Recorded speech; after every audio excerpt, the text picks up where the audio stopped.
Achieving business success means achieving our objectives. So we remembered the triangle where our missions are right at the top, and as we go down, we come down into a slightly more broken down goals and aims and objectives and tasks. So this is where I want to take this a little bit further now.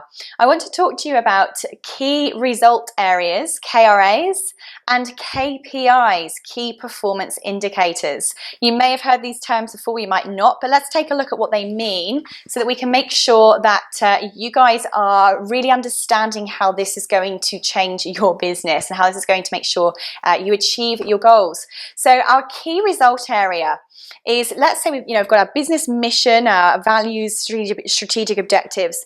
Underneath that, we're going to have sort of 4 or 5 major areas within our company where we want to achieve a certain outcome. So that could be divided up by department. So depending on the size of your company, you might have marketing, you might have finance, you might have sales, you might have, I don't know, technical services, whatever it might be. Now, even by the way, if you're a solopreneur, a one-man band, you still have these departments within your company. They still exist. Now, every business, even just the solo person on their own, has marketing, has sales, has finance, has accounts, has everything else that a big business has as well. So please don't stop listening if you think that this only applies to bigger companies. This is applicable to everyone. So be thinking here about, are you going to divide your key result areas by department? That's completely up to you. What do you want to achieve in each of those areas? Now, it also could be for you, maybe you've got some major projects. Maybe you've got 4 major types of services or products.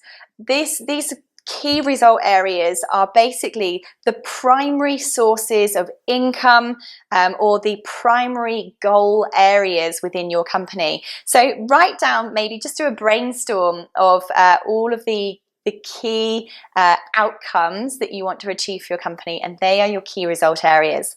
Now, underneath your key result areas, you then have the how are you going to achieve them part, and this is where the key performance indicators come in. Now, if you were an employee in a company, you would have key performance indicators that would be reviewed as part of your employee appraisal every year. So, for instance, it may be that you had to achieve a certain figure in sales or attain a certain number of customers. Perhaps it might be that you achieved a certain outcome on a project. Whatever it may be, there would be certain measurables in place that your employer would use to check whether or not you are doing your job. This is what we need to employ when it comes to running a company as well. We need to have key performance indicators in place that determine whether or not we are actually moving towards a goal. So this goes back to and starts bringing together, as you can see, what we've talked about so far when it comes to breaking down our tasks from a yearly right down into a minute daily basis, because this is where we get our tasks actually determined from the big concept right the way down to what we have to do every single day. So looking at our key performance indicators goes back to almost like the measurable part and the time-bound part of our SMART goal setting. This is saying what exactly will we achieve, by when, how will we measure that, how will we know that it's being done, that we are making progress, and how will we also know when it's been done?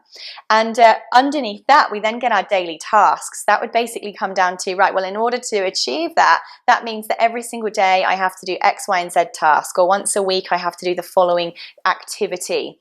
This is really how we start organizing and strategizing our time as business owners to get those results that we're after.